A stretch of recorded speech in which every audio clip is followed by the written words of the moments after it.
Okay, hello everyone. We're going to get started. Thanks so much for joining today's webinar. I'm personally very excited to hear what our panelists have to say today.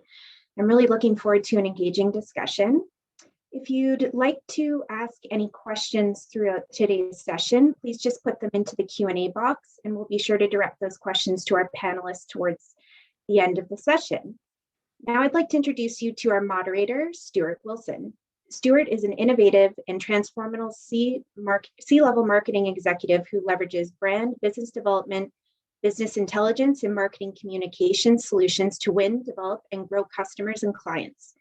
Through his career, he's advised many world-leading organizations regarding marketing strategies, including Coca-Cola, HSBC, as well as Deloitte, PC, and EW. Stuart, over to you, and thank you for joining us today. Oh, thank you, Christina, and welcome to everybody.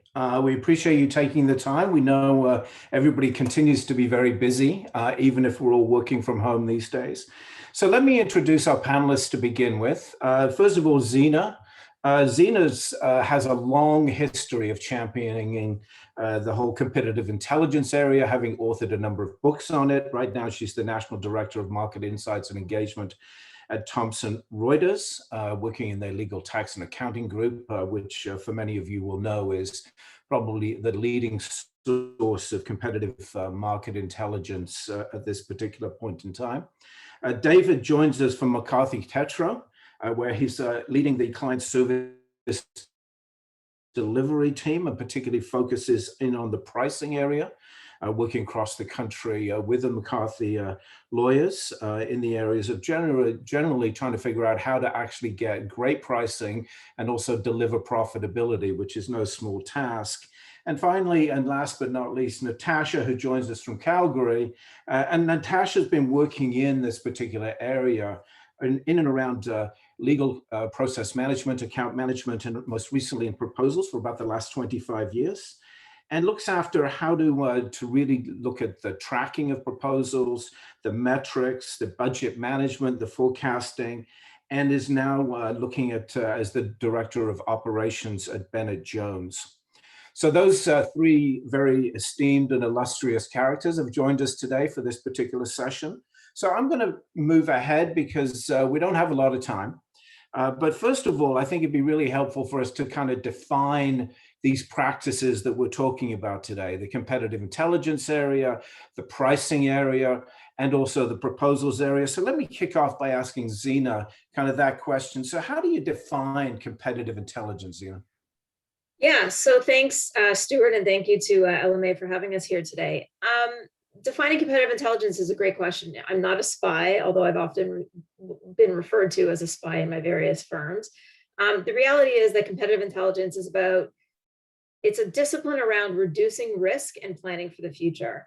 And it does so through a systematic collection of internal and external data, most of which is publicly available with the exception of human intelligence, which is at the core of competitive intelligence, and really what separates it from what you would consider traditional market research. So that's really what competitive intelligence is. And in the law firms or in the legal industry, it's no different. We're really looking at how we can reduce risk and plan for the business future of the law firm. So David, if you don't mind going next, kind of that pricing area, obviously something incredibly important in this kind of post-COVID world, or as we hopefully are getting into this post-COVID world. Kind of define that role for us and how it matters to marketing and business development professionals. Sure, and I think defining pricing is pretty simple. It's the price that clients are willing to pay, but what goes into the pricing is what's more complex. Historically, it was actually reasonably simple. Clients paid based on hourly rates times hours worked. The law firm sent out a bill at the end of each month. It was a simple calculation. Occasionally, there would be a discount applied to the hourly rates. There was no real challenge and there was no need for pricing folks like myself. The reason why I have a job and other pricing experts have jobs at law firms is because clients now want more cost certainty. They want things like budgets. They want things like fixed fees. And it's sort of one thing to arrive at the right price, to come up with the right number that works for the firm and for the client. But part of my job is figuring out what is the work who's going to do the work, what's the scope, what are the phases, what assumptions are we making that underlie the pricing, and that's sort of why this discipline has become more complex, and why there's more and more pricing roles that we're seeing now. Thank you, David. And Natasha, I guess kind of the proposals area is where a lot of this pricing information comes together, the market and business and competitive intelligence comes together, of course, with the internal capabilities kind of defined for us, kind of that, how proposals are developing, and also what does that kind of function look like? Thanks, Stuart. Well, I've always considered the proposals as the sales arm of the business. So we take all the excellent data from the CI team, we take all of the different pricing strategies from the pricing team, and then we package it together. And often this is a formal, often written document, and it has a strategic outcome. So ideally, you would only be bidding on things that you know you can win, or areas where you want to grow. And we use this document, sometimes it's an email, sometimes it's an oral pitch, where we're highlighting the services, the skill, but our end game is to win the work. Perfect, thank you. So going back to kind of talking about competitive intelligence, Zena, kind of, one of the challenges I think is, I see in particularly in law firms, is kind of how do people now get their hands on this competitive intelligence in new and innovative ways? How does that competitive intelligence kind of merge out of the traditional library function? And most importantly, I guess for people on this call is, how does it work with the marketing and business development teams? Sure. So I actually started my competitive intelligence in the law firm career in the marketing department at McCarthy Tétrault many, many years ago. I don't want to actually think about how long ago, but in any event, it was a marketing function stood up primarily to support proposals. And at the time, I think that was really where and how people understood competitive intelligence. It was like, we have a proposal in front of us, and I often tell the story of bidding on a piece of work where a major US retailer was coming to Canada, and we knew the firm would be busy for a very long period of time across a multitude of practices were we to win the work. And so the question was, how could we up our proposal response game? And actually, my role was not in competitive intelligence. I was actually the national proposal writer for McCarthy Tétrault at the time. And I started to learn about competitive intelligence through this process of wanting to know how we could win and what we could do to up our proposal game. I then learned that there was this discipline, and I continued to drive in the business development area. When I switched to the next firm that I was at, after about 2 years in the marketing department, the head of library services came to me and said, "I want you in the library." And I was like, "Why do you want me in the library? I'm not a librarian. I have nothing to do with the library."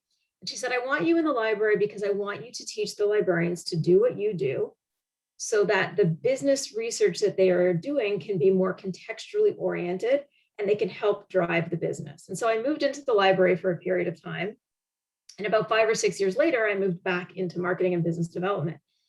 I think what's critical here is to understand that the function can sit anywhere. There are many places where the function sits in the C-suite, where the function really is primarily driving at firm strategy and helping the firm understand its strategy.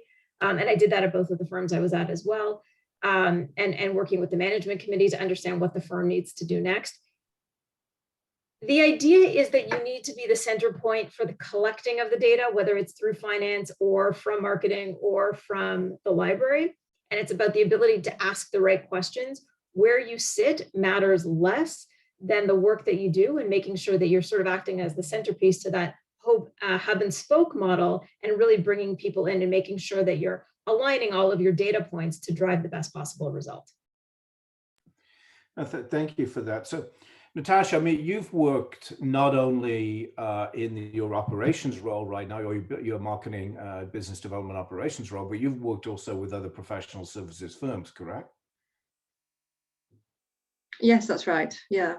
Can you tell us how that kind of proposal, how proposals are developed in that environment, and how that expertise is kind of developing further in the law firm environment, kind of across that professional services area? Okay, well, there's a couple of things that I've noticed, especially coming into a law firm now, is that it's the terminology and the acronyms. So people always like, oh, stick in the CLE. And I'm Google, what's that now? And they say, oh, yes. And everyone calls the lawyers by their surnames. So we'll get Roth on it. And I'm like, okay, which one's Roth? You know, and that kind of stuff. So that was a thing getting used to. But it doesn't matter which practice area you move into or different sort of environment, that's always something you've got to learn. But I also noticed that in a law firm, the partnership is set up very differently. So in PwC, for example, people are partners, but they work together much more collaboratively, whereas I've noticed partnerships is set up as their own business. So it's getting better, but I have noticed that people are quite protective of their business and don't always want to do any kind of cross-working or cross-selling. So that's something that I can definitely see changing in the next few years. And the technology as well. For example, the Big Four have invested a lot of money into technology, whether it's Salesforce, IntraHive, whether it's artificial intelligence, any of that stuff, to mine data and really help, especially with the kind of first draft of proposals or the sales funnel, whereas the legal world seems a little bit behind in that technology use. Again, it's improving, and I'm sure some firms are more ahead than others, but that's one thing I noticed, that we're still using Excel spreadsheets to do things. So the types of RFPs in other firms, they're much more complicated because perhaps we're doing some kind of software implementation, that kind of thing. With law firms, it's the selling of the knowledge and selling skills that we're really putting down, so which means that our proposals and pitches are actually a lot shorter.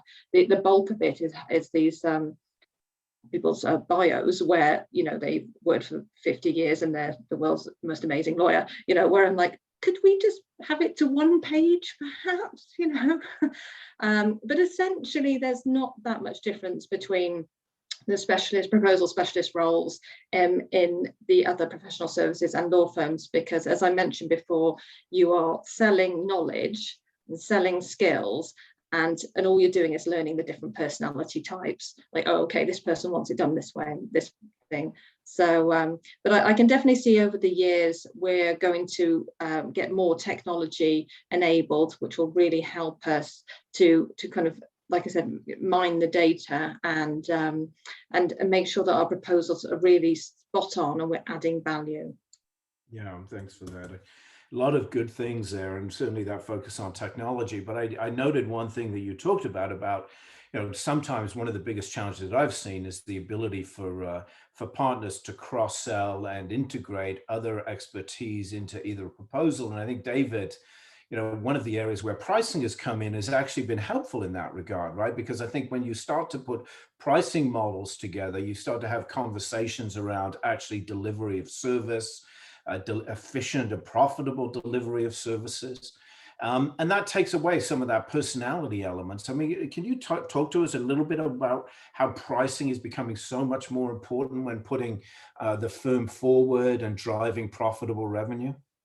Sure. I mean, like I remember, Stuart, when I started doing this within law firms about a decade ago, the lawyers I was speaking with, were still wondering, is this a fad? Legal project management, alternative fee arrangements. If we kind of wait this out, will this be, something that's gone in a couple of years and we don't have to learn about it, and we don't need people like you coming into our offices and, trying to sort of educate us about this stuff. Lo and behold, 10 years later, and Natasha knows this well, when we get RFPs from clients, if not always a need for pricing, much more than 10 years ago, 5 years ago, clients are making it very clear that they want cost predictability. They want to see innovation and creativity in terms of what we can offer by way of pricing. And this is really a way for firms to differentiate themselves. I mean, firms in their proposals will talk about, how they're innovative and they like to use AFAs. Clients are saying, okay, well, show us that. you talk about this, we want to see that creativity. And, for a firm to say, well, it's difficult at this point, we don't know too much, we don't have perfect information.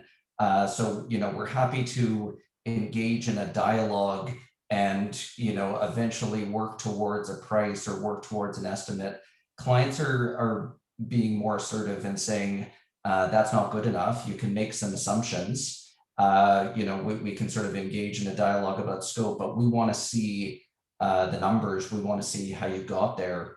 And that's why there's a need for pricing experts who, like I said before, need to sort of not just be comfortable with the numbers, but also really dig in and think about what is the scope here, what have we seen before, and how do we put our best foot forward? Because putting detailed budgets and fixed fees together for clients is now table stakes. And what I'll say to our lawyers who are reticent about offering estimates and fixed fees is, if we're not doing so, our competitors certainly will. And this isn't something where our strategic analysis and our expertise will get us there. Pricing is hugely important, and that's something that clients are increasingly looking for and judging us based on. Yeah, absolutely. Zina, one of the reasons we wanted to put this session on is it was a piece of work that was done actually by the LMA in the US, teaming up with, one of your competitors, Bloomberg. Sorry to mention them, they looked at CI as being one of the most important new areas. Now, admittedly, the survey is probably two and a bit years old now. How do you see that trend towards more focus on CI? And also, how do marketing and business development professionals kind of start to really make CI core to what they do? I'm just thinking about that trend. Where is it going? It's a great question, and I have all the respect in the world for Bloomberg, so happy to chat about them. It's a great question, and I think, look, people think CI is new, but people have been doing CI for years. In the legal industry, I'd say it's a little bit more nascent than, quote, legal marketing, maybe in the last 20 years or so. And certainly since 2008, we've seen a huge shift in the number of people doing CI in law firms. People were getting rid of traditional Marcom roles and rolling those roles into more competitive intelligence and business development roles because the market became more competitive.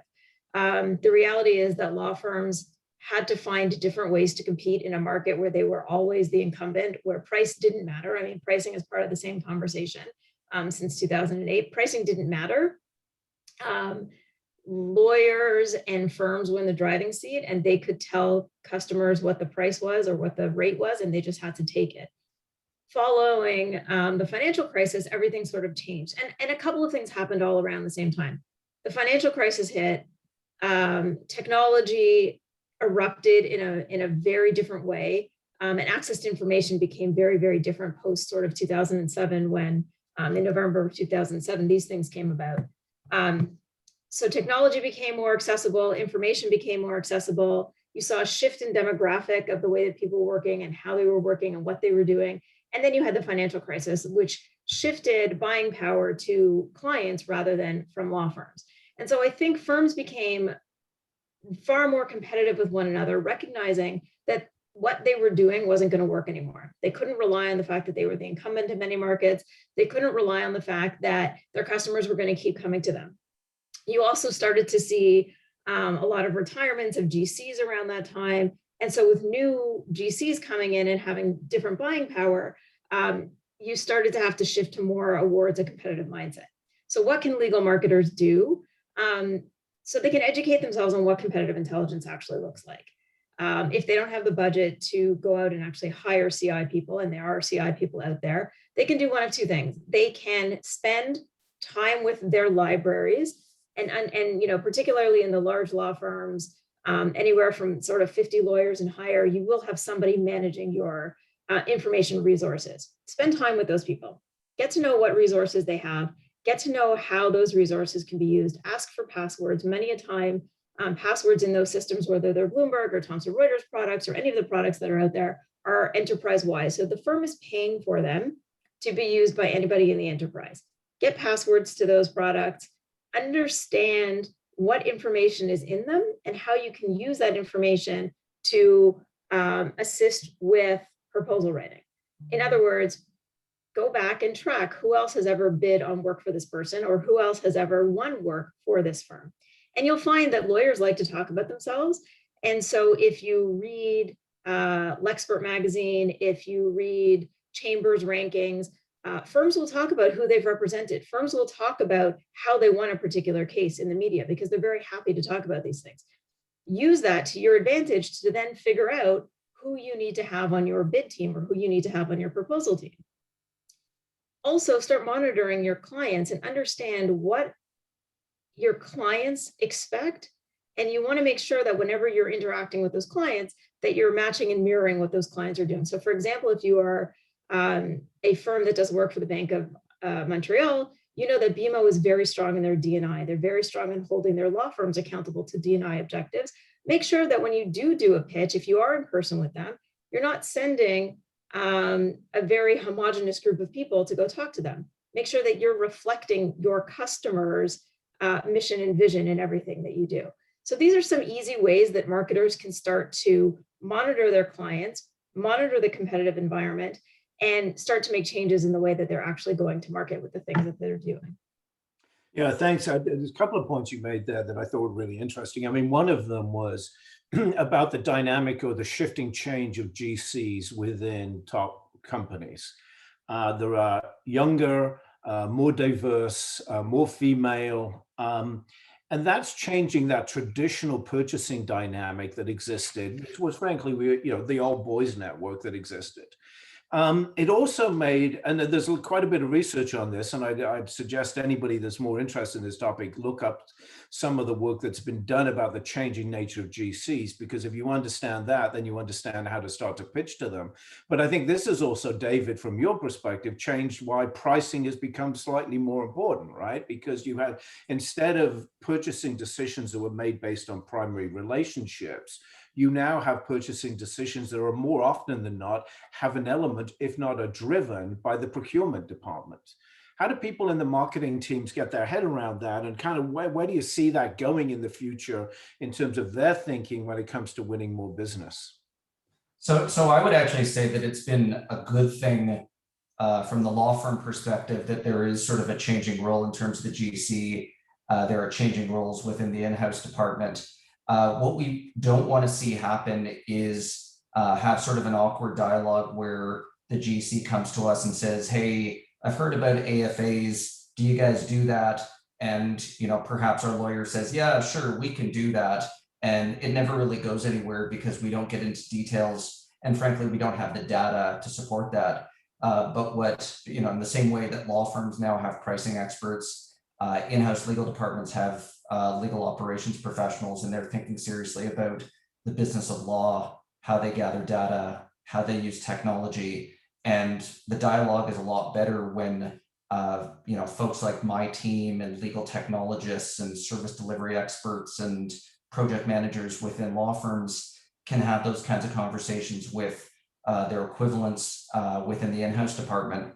And both sides also are armed with better data, which is something that's becoming increasingly important.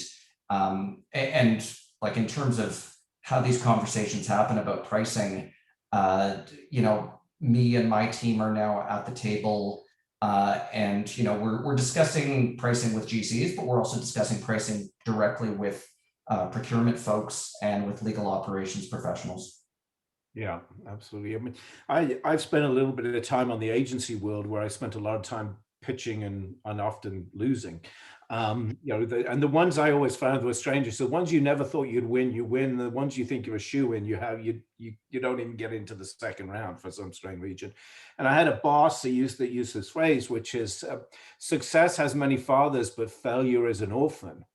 And I found in the proposal area, Natasha, it's one of the toughest jobs I've ever seen in teams, because if you win, everybody participated, but if the pitch loses, well, it's the proposal team's fault, right? How do you manage that, and how do you get the marketing? And frankly, sometimes I saw the marketing BDs in a position where, well, I don't know, that was the proposal team that had that fault. How do you build that collaboration across teams?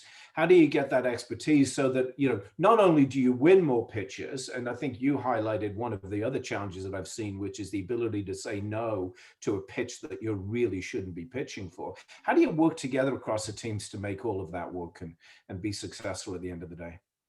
That is a very interesting question.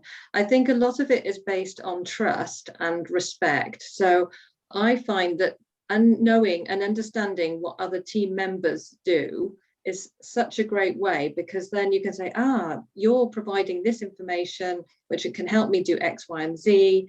And it's really about working together as a team, understanding what everyone's doing. But going back to David's earlier point, I truly believe in data. You need that to identify trends, to provide insights. From there, you can see the way the market is going and what clients are looking for, which feeds back into all of the work that everyone in the marketing department is doing. So it's based on kind of information. And again, technology works with this as well. But it's a difficult thing, because you're right. When you win, you all win, and when you lose, it's your fault. And I try to say to my team, we're all in it together. We're all big losers. It's fine, and not take it quite so seriously, because sometimes you pour your heart and soul into a proposal. You do all this sort of extra time, and you're doing as much as you can, and you still don't win. And there might be other factors, like they already had a preferred vendor, or perhaps it was just a pricing pitch where they wanted to go back to their existing counsel and then argue for lower rates. And but this is why you need to have the data, the CI, everything to back it up. And I also think that qualifying opportunities is key to everything, so that if a lawyer says, okay, we've got a pitch on this, you can say, we have no relationships there. We know nothing about them. They've been with their counsel for 25 years. Why are they changing now? And I always ask the 4 questions, is it strategic? Why are we doing this? And is it real? Can they pay us, essentially? Is it worth it? We're going to put all these people and these resources onto this proposal. And, do we really want to get it? And finally, can we actually win it? So have we done the right pricing strategy for it? Have we actually done any CI? I will tell you a true story. This is, I it's embarrassing now, but it's a really true story.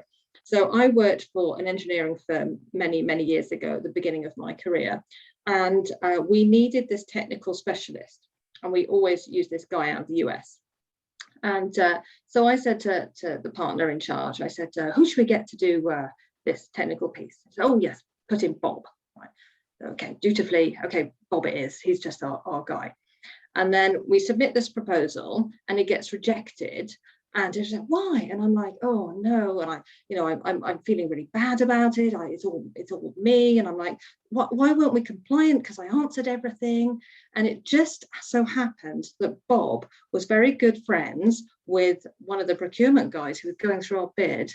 And what we didn't know and what we didn't check is that Bob had actually died of a heart attack a year earlier, and no one had called him to see if he could go in our bid, and no one had checked, and everyone assumed everyone else had done it.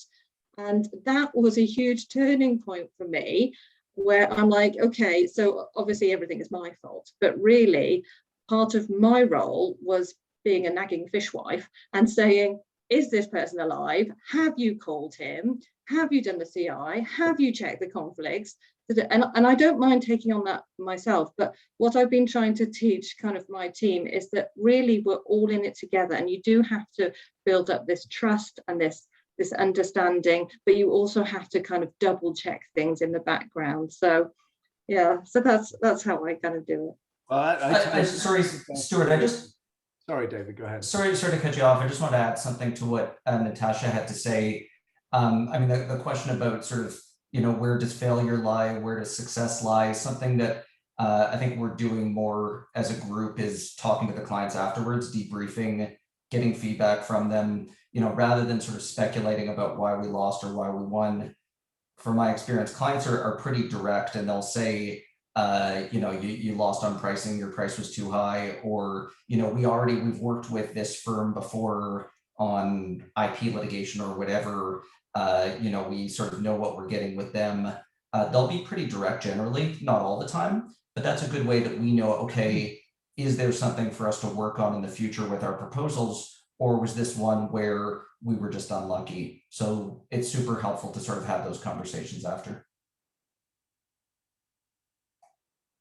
Absolutely. And Natasha, that's one of the best stories I've heard in a long time around that stuff. So I'm going to remember that one.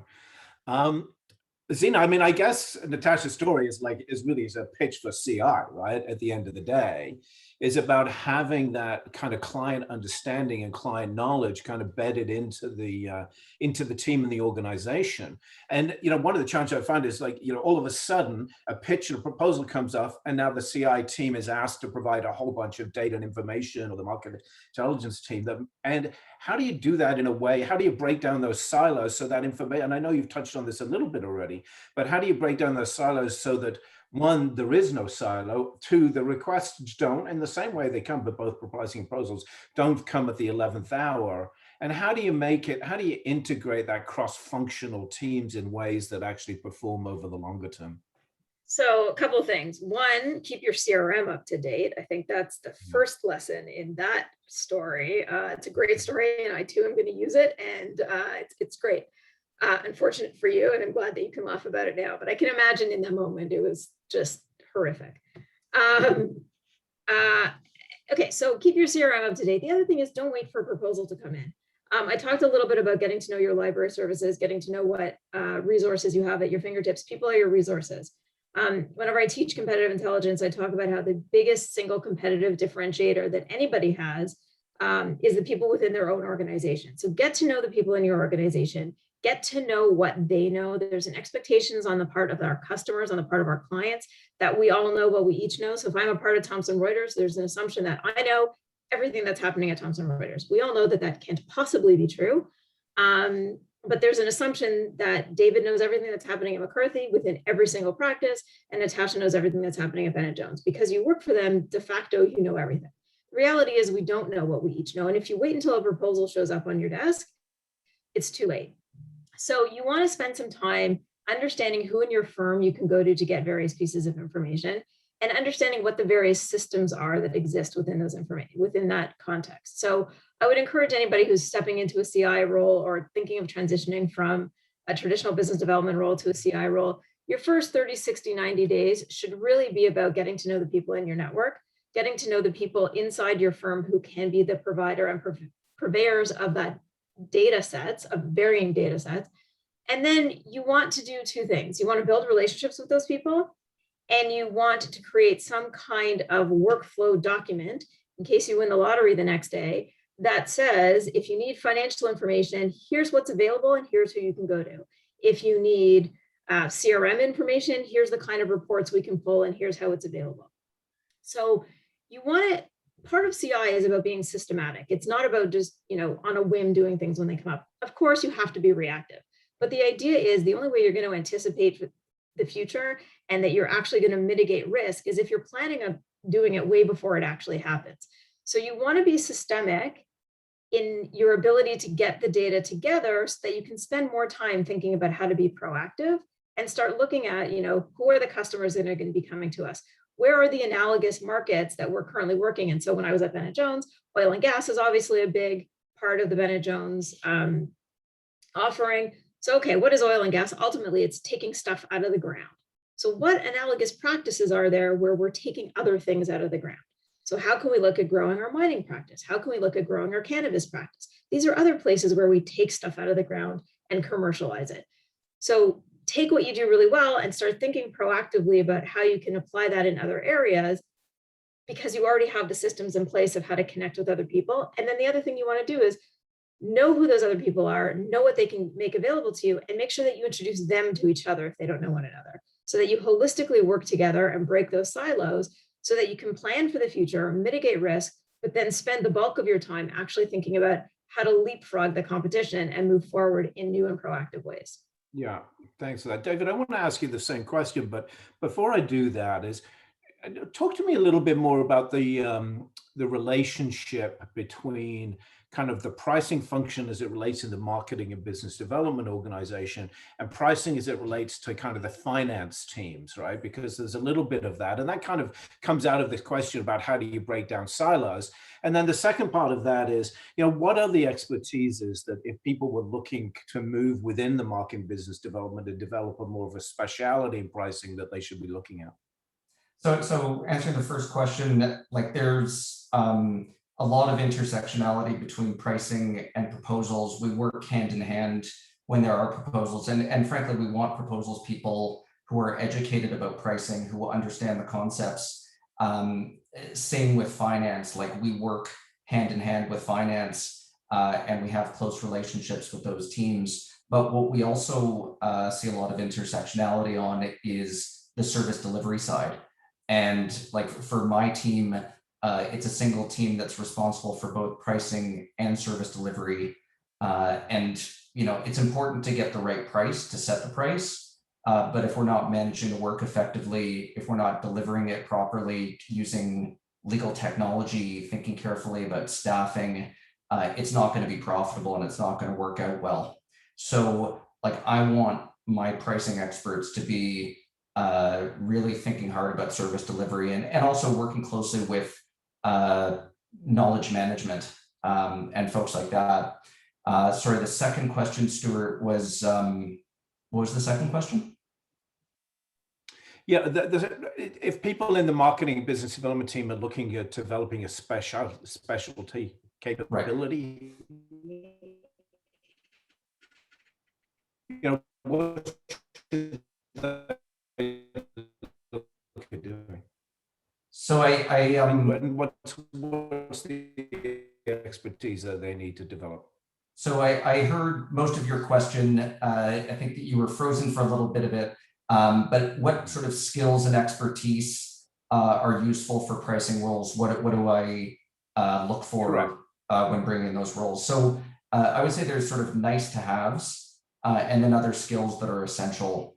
In terms of the nice to haves, not surprisingly, I look for people who are comfortable with numbers, who are reasonably strong quantitatively and with math and finance.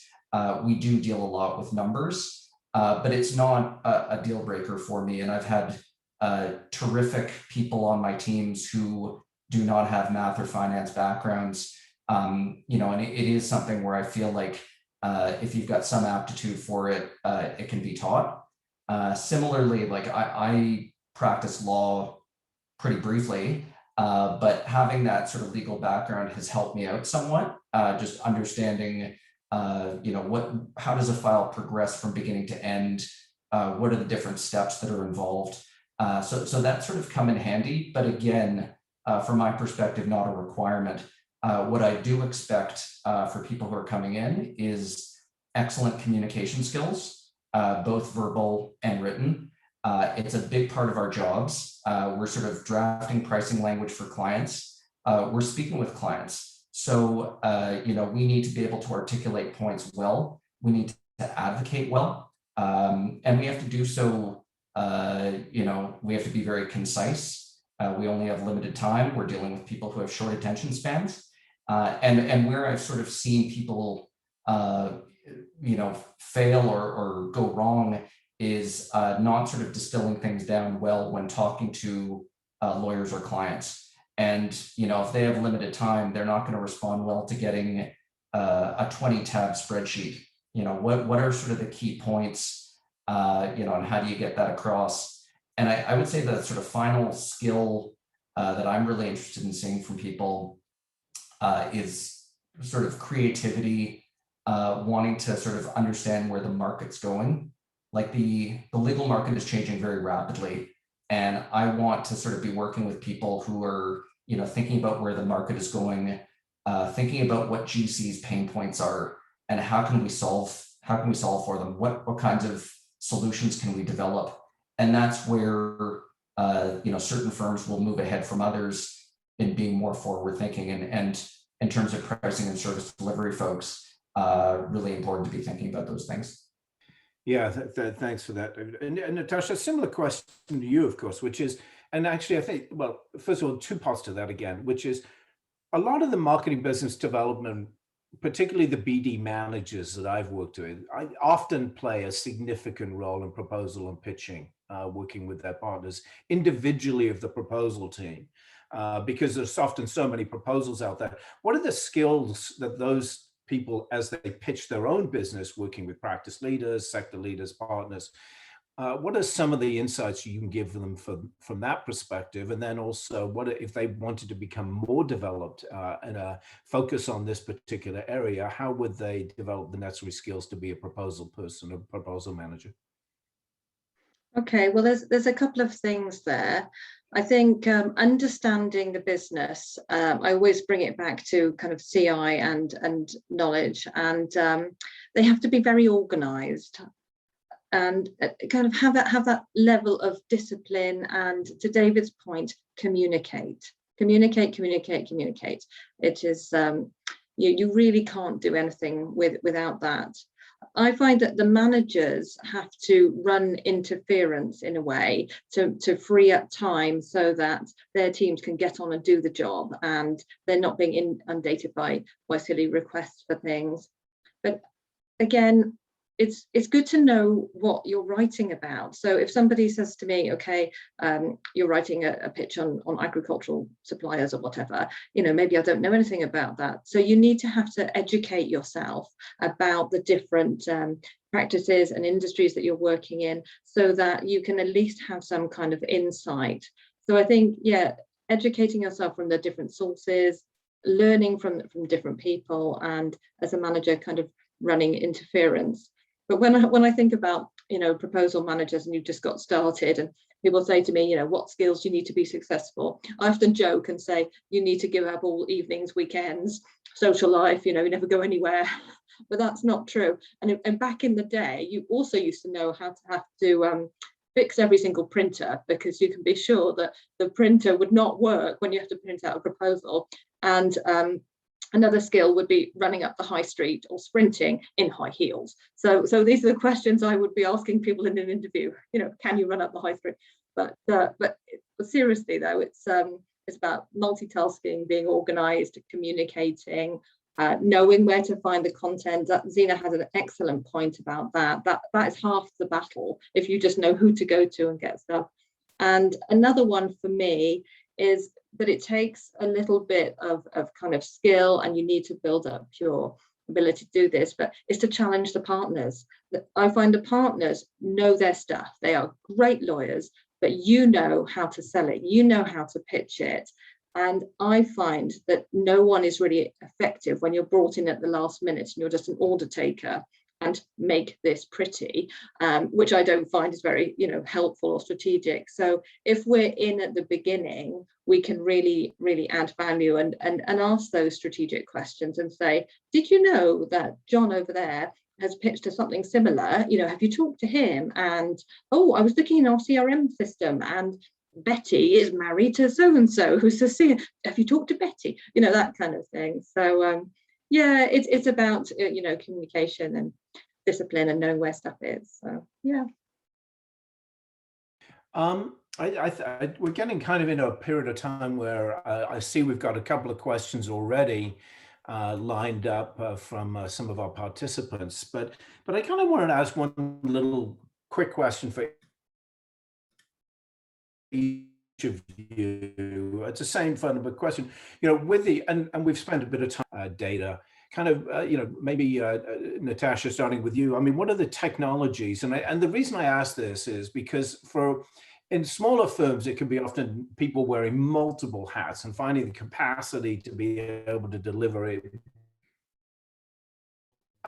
Any different element that we've talked about today can be difficult, but technology is a manner in which they can potentially do that.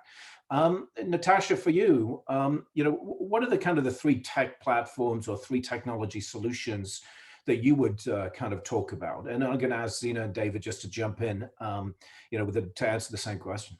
So I love Salesforce. You can have everything in Salesforce. You can have the sales funnel. You can see all the different events. You can kind of tag people to who's done what. So that is a very useful tool, but not all law firms have it.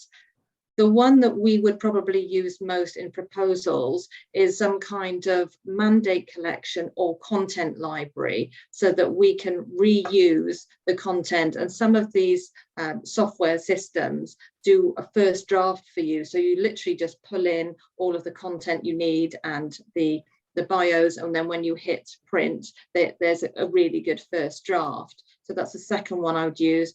And then another one for us is a CRM system. That is so invaluable when you think, okay, who is the who knows who, and then before you even get a pitch out the door, you can perhaps get some in-depth information about why are we even pitching and who is on this deal, that kind of stuff. So they're the main ones. It's Salesforce, a content proposal content system, and then a CRM system.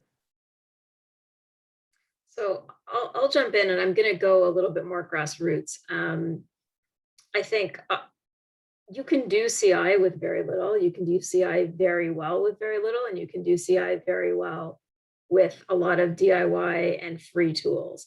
So I would say get to know your news, get to know your news sources, which ones are valid, which ones are not valid, and set up alerting. A lot of the news sources have alerting, and if they don't have alerting, you can use Google to set up your alerting. But get to know your news and start tracking people and things. That's pretty much free. And if you have to pay for it, make sure you're paying for ones that make sense for your organization very broadly. The other thing I would say is akin to the make sure you're communicating well and make sure you know how to communicate. And I would think for any of these roles, you need to be a good communicator. By the way, to work in the legal industry, you need to be a good communicator. Lawyers are wordsmiths. That is what they are paid to do. And if you want to get their ear, their buy-in, and their trust, you need to make sure that you can match and mirror your customers. So make sure that you understand how to put sentences together and be persuasive. That's not a technology.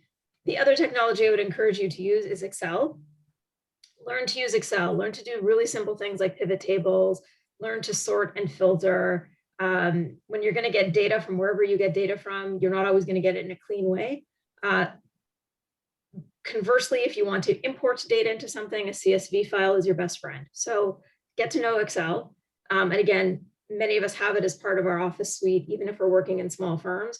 So news, Excel. And my third thing I would say is LinkedIn. Get to know LinkedIn, get to understand how to use LinkedIn, get to understand the LinkedIn metrics.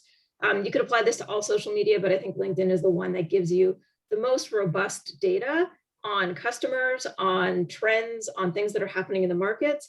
And again, relatively easy, relatively low cost, and a great tool for doing competitive intelligence. And David, just quickly from you, please. Yeah, I would sort of mention a couple, like not surprisingly, my team uses budgeting software. I'll put in a plug for the tool. It's called Iridium, IRIDIUM.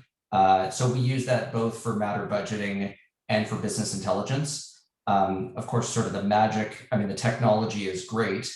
The magic is in how we use it and sort of, having good quality budgeting data and template budgets, which we do have, but it's a good budgeting tool.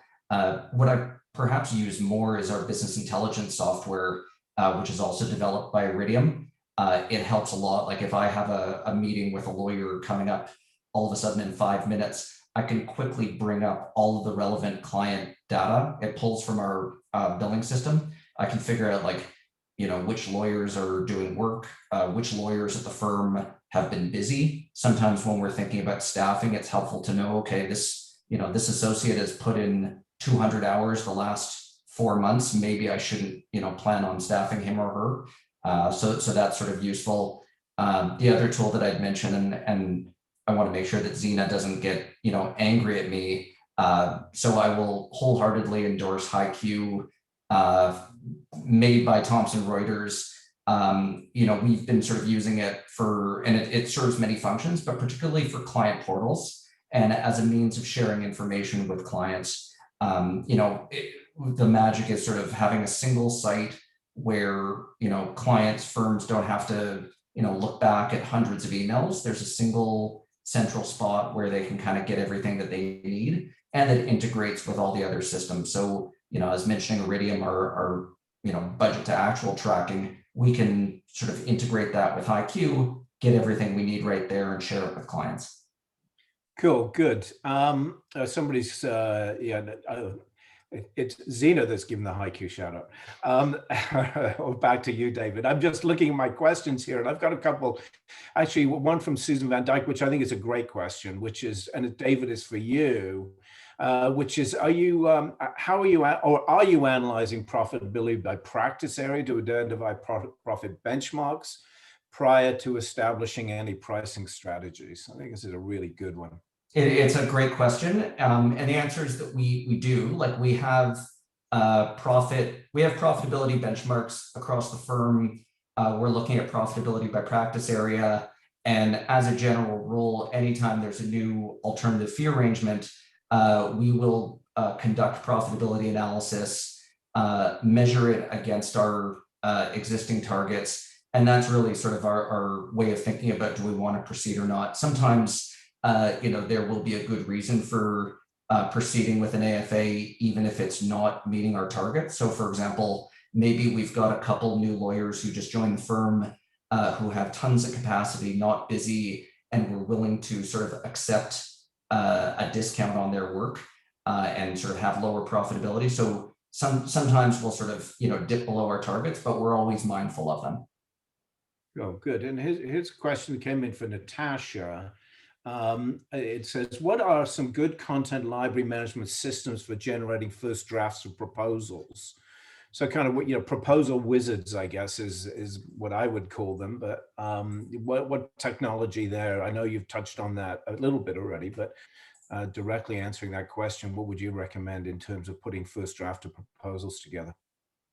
So we're currently using Foundation, which I do like, but it's more of a content management system where you can do first drafts, but for us there's been a few kind of issues. I actually quite like using Lupio for doing that software, and I have used Chorus as well. But the best one, if I'm honest, is where we had our own in-house content management system where we designed the proposal templates, and it was easy to move things across. So that's it. But Lupio, I quite like them. Okay, cool. Now, there's a question here from Naomi Lowith. Hopefully I pronounced that correctly. I think, David, probably went back to you. Who's leading the charge on creative fee structures? That is, are clients coming to the firm with specific requests, or are they asking the firm to come up with these innovative structures? And who should lead on this? I'm assuming that what, a proposal or a pricing question on the last one? Yeah, and I would say, like, there are clients that will come to us who are very sophisticated in terms of pricing, and they've got sort of a clear philosophy. So, all of their mandates need to operate on a fixed fee basis. Here are the phases, here's the scope of work. This is how it's going to be done, take it or leave it. Like, we've got clients like that. And, so in those cases, I would say they're the ones leading the charge. Probably in the majority of cases, clients are expecting firms to be leading the charge, and they want guidance from us. Like, we've done thousands or tens of thousands of similar matters. So, what has worked well? What sort of, what are the pitfalls? And I think where clients are especially looking to firms for guidance is, what are the mechanics? And, it's fine to sort of set the price, but once this file is up and running, how frequently are we going to get billed?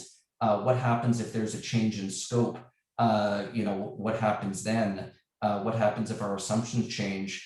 So it's kind of an ongoing process. Like, pricing doesn't stop once we set the price. Like, we celebrate, we pop the champagne, but it's still a lot of work that follows.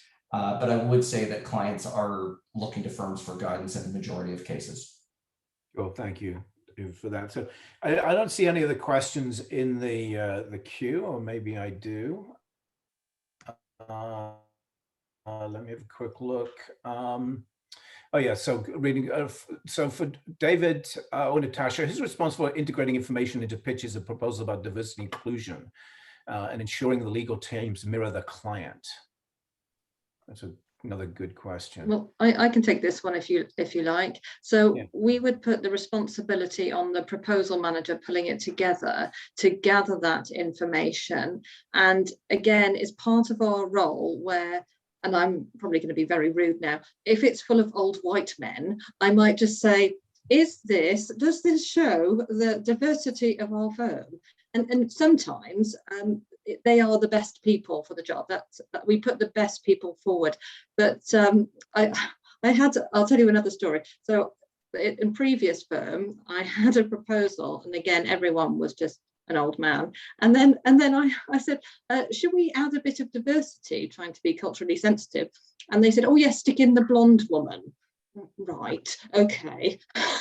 So I think though, to Zina's point, she made an excellent point earlier, is that if you know your client, then you should kind of mirror what they want. And sometimes it's not always possible, but yes, as a proposal manager, we work with the lawyer as well, and we advise at the end of the day, if they want to put that proposal forward with the bios of the people they think are suitable, and maybe they are the ones with the best experience, then that's how it goes. But our job is to point out glaring inefficiencies and with things like that. Yeah, and I would just add, like, in terms of proposals and how we show diversity, I mean, clients aren't stupid, and it's not enough to just show, these are the statistics, 55% of our team is female, or visible minority, or whatever. What are their roles? Who's leading the file? Who is going to be sort of actively involved, and who am I, the client, going to be working with? And just sort of, throwing somebody in for the sake of appearing diverse is not going to cut it. And I would add that extends to diversity of thought as well. So it's not just about making sure that your legal professionals are in your proposal, but making sure that your legal operations professionals, pricing people that have worked on the pitch, that are going to support the customer regardless of where they fit inside the firm, should be included as well. We got about 3 minutes left. I'm going to ask, starting with you, Zina, kind of very quickly, what are the three takeaways from this session that you would want members of the our broader marketing and business development group, the LMA membership here, what would you want the three takeaways to be? So I think it's probably a reoccurring refrain for LMA, but I'll just add to the fuel to the fire. You got to have grit to work in this business. It's not easy, but I think the success stories and the goodness that you feel after the fact pays itself in dividends. So I think you need some grit. Take some grit away. Make sure that you think about your data. Think about the way you're going to structure your data, the way you're going to collect your data, the way you're going to present your data. And the third thing I would encourage people to take away from today is to reach out to other people in their firms, big or small, and get to know who's in your network and how you can use them to help you achieve your goals in respect of the entire firm's goals. All right, David, same question to you. Yeah, I like Zina's. I think I only have a couple. I may not have three, but the first one would be, and we've talked about sort of silos and breaking down silos. I don't think that can be emphasized enough. And if you see that it's not happening at your firm, make a push to do that, and say to whoever you need to say to, we need to be more closely integrated with this functional group or that functional group. The second point that I would make is just thinking, and I've said this before, thinking about the market generally and where it's going. Even if it's outside of your wheelhouse, it'll stand you in good stead if you're sort of keeping track on the legal landscape, and that extends beyond law firms. What's happening with legal technology, what's happening with alternative legal service providers, what's happening beyond Canada. Often we can sort of look at other markets, things that are happening in the UK, in the US, things that are happening with respect to legal reform, because if it's happening there, it's closely going to follow in Canada. All right, thank you. And Natasha, take us home with the final three insights you want to leave people. Okay, mine are super easy. The first one, be nimble in the way that you respond to the pitches. They don't have to be the 400-page Word documents. They can be the one-page placemat. Be strategic about what you go after and really think kind of, is it worth it? And you don't have to pitch on everything, and you can still win. And thirdly, always make it client-centric. It's not about you. It's not about how amazing the lawyer is. It's about the client and how we can help them and add value. Yeah, excellent last point. So just to close off, first of all, let me thank Zena, David, and Natasha. I saw a note, somebody saying excellent panel, and I think they've been an excellent panel without question. I think they illustrate the depth and capability and expertise that we, to Zena's point, that we have within the legal marketing and business development profession. So first of all, thank you to them. And thank you to the LMA for putting this on. I think this was a really important set of topics as we're moving forward. And then finally, thank you to everybody that joined us today. Look, you've got a lot on, guys. There's a lot of work going on still. It's tough in this post-COVID world that we're working in. So thank you for taking the time to join us. And the LMA team will be sending out more information to all of you who decided to sign in. And of course, there's an opportunity to follow up with them and get more involved in their programs as you move forward. So thank you once again, everybody, and have a fantastic remainder of the day.